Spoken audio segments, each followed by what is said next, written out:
Today we're going to go over something very basic and essential that everyone should do who owns a car. We're going to be installing this two-way dash cam, this Red Tiger F7 Pro, great, reliable, inexpensive, on this Toyota RAV4.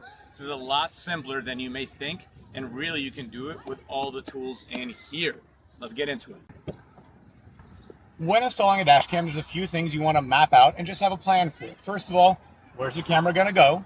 Second of all, where is it going to get the power? And third of all, what path are you going to run? So the rear camera is going to go out to the back, meaning it's going to run along the interior of the vehicle.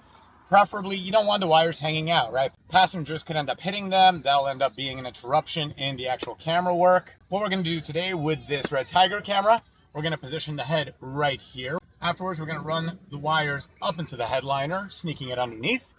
We're going to go up and around, sneaking underneath our A-pillar here, gently prying it off, and then we're going to continue alongside the head of it. The power supply I'm going to be using is going to be the cigarette lighter right here on the back of the center console. That generally gets used a lot less often, so usually an owner does not miss it. Alternatively, we could wire into here, but then we're going to see a little bit more wire exposed. Or also, if you have a hardwire kit, you could use a hardwire kit and run it into the fuse box. The fuse box was not something that the owner paid for. We're not going to be doing a hardwire kit, but we're just going to use everything that we have in the dash cam kit, which is going to be a power supply, both cameras, a memory card. Really, again, when you buy this will be everything you need to get a dash cam installed and make it look good. That goes up here, the front unit. Usually you get a mount. The mount is going to be really one of two approaches. I already popped them in. Usually slides in. This mount is going to be the adhesive one. Sometimes you may have a suction cup one. Personally, I prefer the suction cup more, but that's up to the manufacturer. And the head is also adjustable. In case you need to bend it, you have a little adjustable screw. We're going to put that in last. Furthermore, if we look in here, we get bags of wiring. This guy is going to be for our rear camera with a healthy allowance, because car lengths will vary. If you're doing this in a sedan, an SUV, a van, you'll have enough wire no matter what you do. When we run it, usually on all these, you find that the back camera can actually be disattached from the wiring harness. So also, I'm going to take this guy off, so it's going to be easier to run the wiring. If we keep digging in, love it, we have a little pry tool. Now, these pry tools, I've installed many a dash cam with just a pry tool alone. This one's a little nicer, it has more of aggressive pitch in the front and on the back of it, and these do work well. Today I will be using a panel kit that I recently got. This is going to be the first real job I get to try it out on. Ooh, yes. And here you can already see I have some of these old ones from the old jobs I did, but this kit is just a heaven save for jobs like this. Instead of a little panel kit, you have these big ones that are going to be a lot wider, be a lot thicker, give you better leverage. So looking forward to putting these to use. And lastly, the last thing that we get in our kit is going to be our power cable. Power cable is going to look like your typical AC outlet, and also on this one, you have a USB outlet, USB-A on the front of it. So you don't really have to be sacrificing that AC outlet. You can still plug in a phone charger or whatever you may need that is USB-A, which is great. Now again, first thing we want to do is we want to unbundle these and just make sure that we have the length to run the job. Because I have had some cheaper dash cams that I've installed for clients where unfortunately for the power unit, they were just thinking it would go up here. It was not enough to get to either the back of the handrest or the back of the trunk. There was a CRV I did it on, they had an extra AC outlet in the back. That's quite a big run, and unfortunately there, the power cable was not able to make it. Here, I think we're gonna be good. Let's jump into it and start mapping it out. All right, when we start, we just want a rough outline. So if my power unit is gonna go right there, I'm gonna run it afterwards down underneath this floor mat. The floor mat will keep it pressed down so any passengers don't kick it up. So this is gonna run here. Afterwards, I'm gonna run it up the B pillar.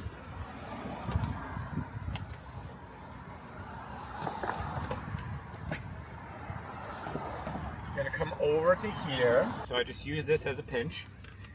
Then I'm gonna keep running along here. While I'm measuring all this out, I'm trying to be a little bit more generous with it. I'm not trying to get it super tight, just to make sure if, again, anywhere we hit a snag, we're still gonna have enough distance to get to our camera. And once we get here, we go in and boom.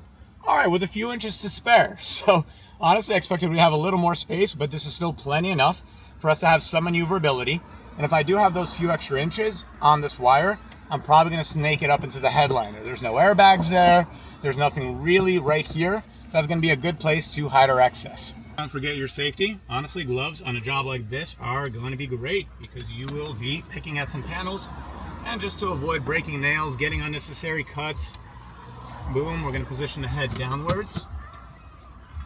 Here I want to make sure that the wire is nice and snug under there, just like that. Excellent. If we really need to, we could also later secure it to this floor mat that goes all the way across. All right, now that we're out here, we're just going to get a panel tool. These are these little plastic pieces that cover our rocker panel. You want to see which one is on top. It looks like this one. Gonna fish in, just gently pry up. There you go, you heard it pop. Good. You should never feel like you need to use any significant force. And once I have it underneath this rocker panel, I want to get it away from where those teeth are, those clips that we just heard pop. And just give it a little gentle pressure.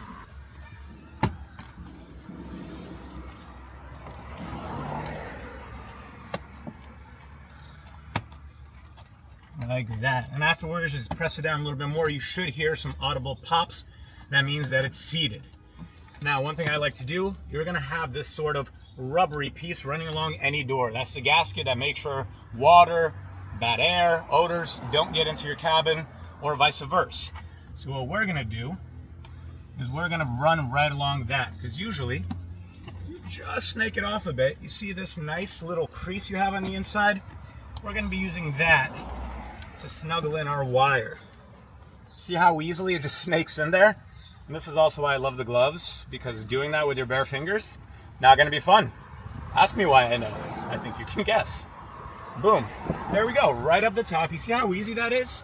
Afterwards, check that it didn't come out anywhere. If it did, take one of your pry tools and just snake it in. There we go. So we have a little bit of wire there. Afterwards, we go up top. Now we're going to take and hide it underneath this B pillar. The typical saying goes, measure twice, cut once. Here, just measure twice to make sure that, again, nothing changed. You can still get to where you want your head unit. Excellent. Here we go. We're going to skip through hiding underneath the B pillar and again go over to this gasket that we have, this rubber gasket around the door. Now, we don't want to be prying this open too much. So as another approach, what we could do is if we get the flat side, we can just push that wire in like you just saw me do. So sometimes you can pry it off. If you don't need to, I prefer not to. Boom. It's a small chance that you could damage one of the clips that holds in your pillars. Doesn't happen often, but it can depending upon the condition of the car. So if I don't need to take them off like you're seeing me do now, that is preferred. Alrighty, now I think you know where this is heading. If you could not just get your finger in there this easily as I can, my gloves are making this easy, great time to use your pry tool. And again, if you don't have my big beefy pry tool, you just have the one in the kit, you can hold it open like this, and you see my wires running in front. So I'm gonna just run. I'm just gonna run, and you see push it in, just like that. So these little pry tools really are not a limiter in any way. Alrighty, here we go. We keep running. Now we're gonna do the same thing, loop around the A pillar. Airbag is here, so just a little bit careful here. Nothing that you have to be very concerned about, but we don't wanna go messing with it, pounding on it, things like that. Now this is the only part where sometimes if I only have one pry tool, it's a little bit cumbersome. But again, you could just get any kind of plastic knife in here to just hold it open. What I want to do is I just want to push that wire in.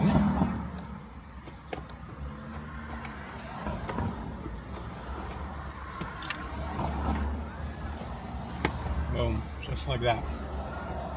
Just get it around the edge. Open it up a little bit. Keep feeding it in.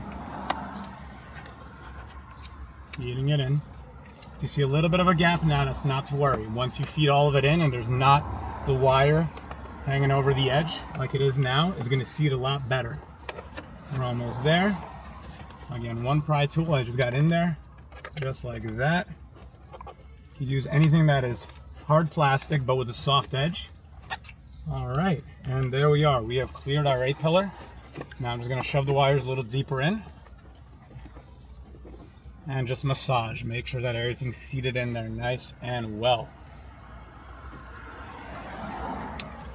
Excellent.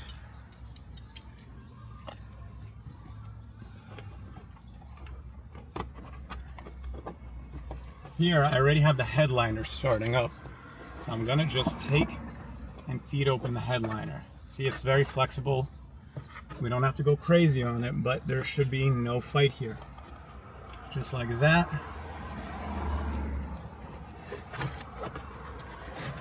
Boom. All right, that's half the job. Now we're gonna do our rear camera for it. On this one, I'm actually gonna start running it from the front all the way to the rear. I just want to make sure that if I have extra length, which is very likely, then I'm going to be able to snake it away somewhere. I don't need to be cluttering in here. I can be doing it by the trunk where there's generally more space. That'll be better. Yellow part is going to go with the camera towards the back. And then when I say go towards the back, we're even going to do it like this. You go towards the back. Thank you, goodbye. I'll see you later. And this guy, again, I want to just start him off. Then I'm going to want him running from here. One thing, let's just take a look at our camera. Okay, this AV in is going to be where the rear dash cam plugs into. This is the connection for it. So I just want to make sure that when it is going to be up here, hypothetically we're going to have it like this. I like how that looks. It's not going to be in the driver's range of view. The driver's going to be able to see the road safely, and at the same time the camera's still going to be able to see everything also, right? No one needs to compromise. And then from here, we want about this much length. Unplug the camera, we'll put it down. All right, now one more thing you can do if you already got your power plugged in. Right now we can take the opportunity just to know that the power is feeding electrical to us and everything is gonna be working. So if I plug in a power, I should see the camera come to life. Just like that. So we already know that what we did with the electrical is reliable. That outlet is feeding electricity, meaning none of the fuses are blown, there's not a short anywhere, and our camera functions. And that's how it's gonna look. Pretty good already.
Now, the same thing that we do with the power cable, we want to do with the rear camera.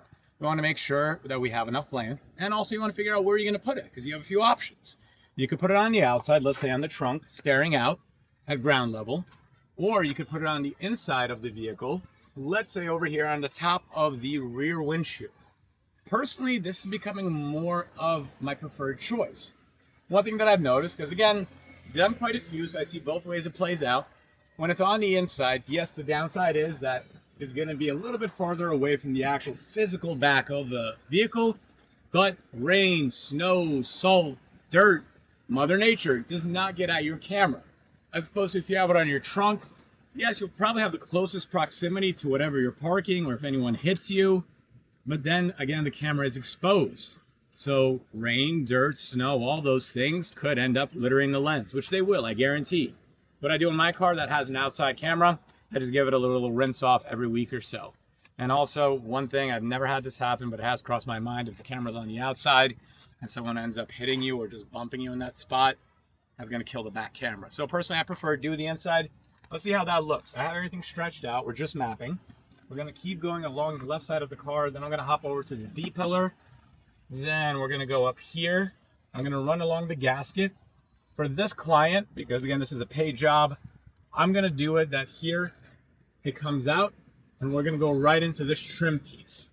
Now I'm gonna pop this off and hide my excess underneath this panel. There's really not much there. I know it's gonna be hollow, so that'll be a great place to hide my excess. Here we're gonna have a little bit of wire exposed, and that's okay. Again, there's nothing horrible about that. Just that's how this one's gonna work. I could start opening up the headliner, take off this grommet that goes into this wire loom, and then pop it out and fish it out through the inside. But the budget for this job doesn't include that. So we're gonna just do it quick, easy, and it's still gonna look clean.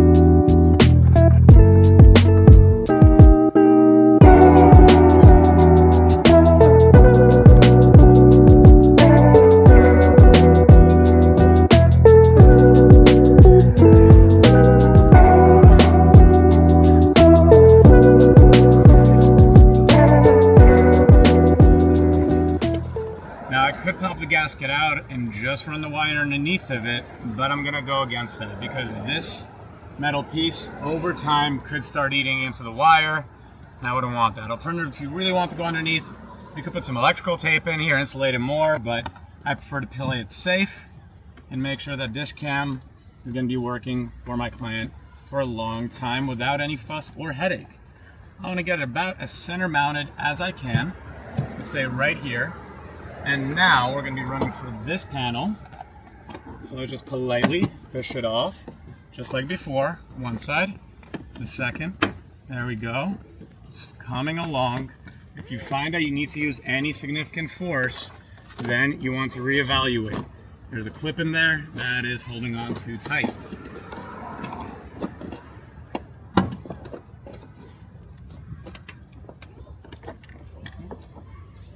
Those are what the clips look like. Everything is still whole. We're gonna see where this goes in as soon as we get this guy off.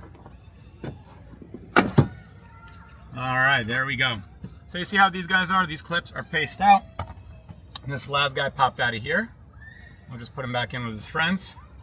And this way, when we go back in, we want the holes to line up right where they came out. Now we have open access, a nice view. What I want to do is just make sure that he has a little extra length for the trunk opening, closing. It's not going to be taut here. And being that we have quite a bit of extra space, I think what we're going to do is just we're going to get a zip tie. We're going to clump this up and we're just going to snake it in here. We have plenty of empty space in there. Might as well use it. This is going to be a good time to get your actual camera out and double check how much length you have on that. Because again, if we're gonna have our camera positioned like this, roughly, we're still gonna calibrate it, get it exact, but I really don't need that much length. The camera itself is gonna be able to bridge this gap. So really, I'm gonna be hiding almost all of this excess inside. Here, we're already gonna connect it, being that it's the final home run. This guy we're going to put up top, and we're going to just bundle up our excess, and we're going to hide it inside. You can get a zip tie to bundle it up. We're actually going to use a little Velcro piece that we had in the kit. This was holding all the wiring together for the rear camera because there was a lot. So now we're going to reutilize that, and this way I don't have to go inside the house to get a zip tie because I'm just being lazy.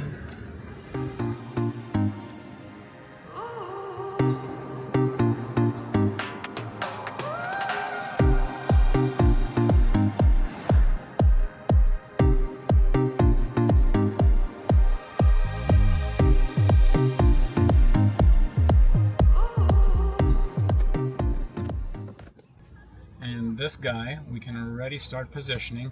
Now for this part of the job, it really helps if you have a second person, because when you plug it in, you want to make sure that the view is going to be right, that you didn't accidentally invert it, or that you're not going to be putting it backwards. Honestly, just have someone checking that the camera is where you want it. If you don't have somebody else, there's definitely ways around it. You can just try to position it there, take a look at the front, understand how it looks, but honestly, a second set of hands here is going to be the win. All right, so we have that all mapped out. Now, let's get our trim piece. We're going to size that up, see where those clips are. Okay, just fishing around. Okay. Just like that. And here, just a firm push. Remember where the clips were. So as you saw, I did 4 pushes, 1 for each clip. You'll hear it pop. Beautiful noise. And here we can just take and feed in any excess we have. All right, great, almost done. Now, one thing, don't forget, wherever we're going to be putting on adhesive, the sticky part, make sure we clean up the glass. Glass is going to have oils, dirts on it. It just happens. Little Windex on a paper towel, and here we're just going to scrub the whole area. Boom, boom, boom. A little gray, nothing horrible, but again, even a little bit of dirt could be a problem for us down the road. Great, now we're going to do the same thing on the front, and we're ready to position the camera, get this all done. All right, now same thing, we're just going to want to clean, just a little bit of Windex, boom. The glue is going to be there for the lifetime of the dash cam. That's one of the things that's really better about the adhesive head attachment, is that it really tends to withstand heat and cold.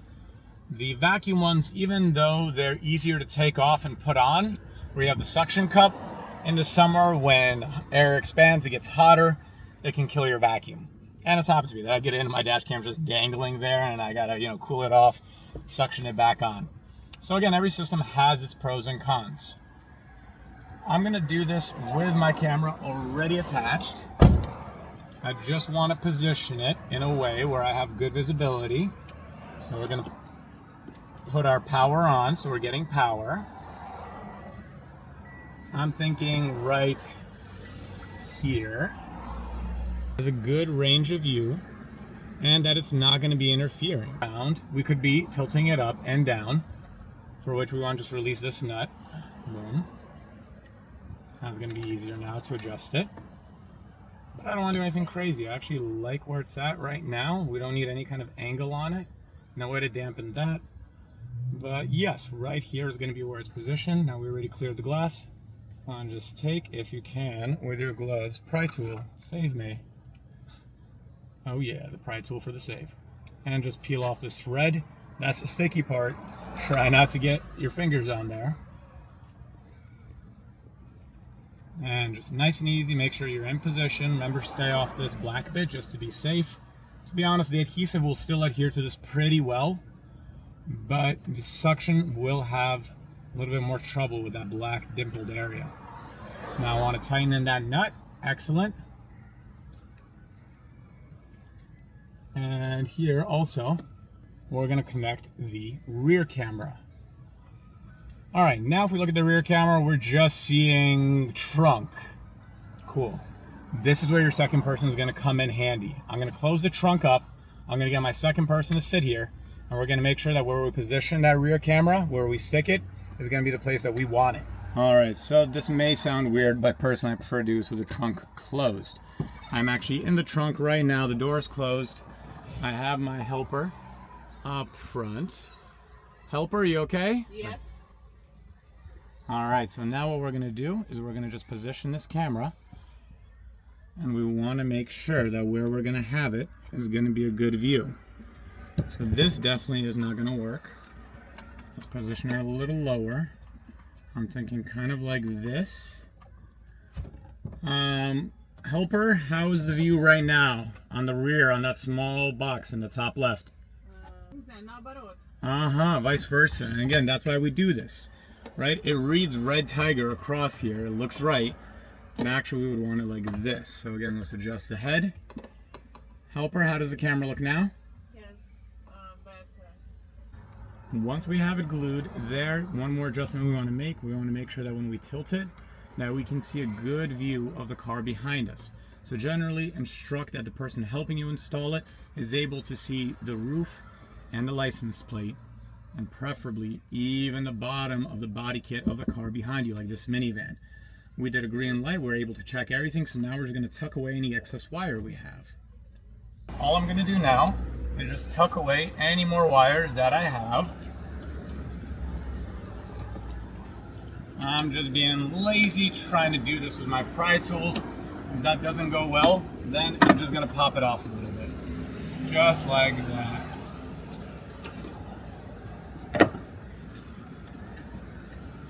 And the same thing on the bottom, I want to get rid of just a little bit. And there's that beautiful click again.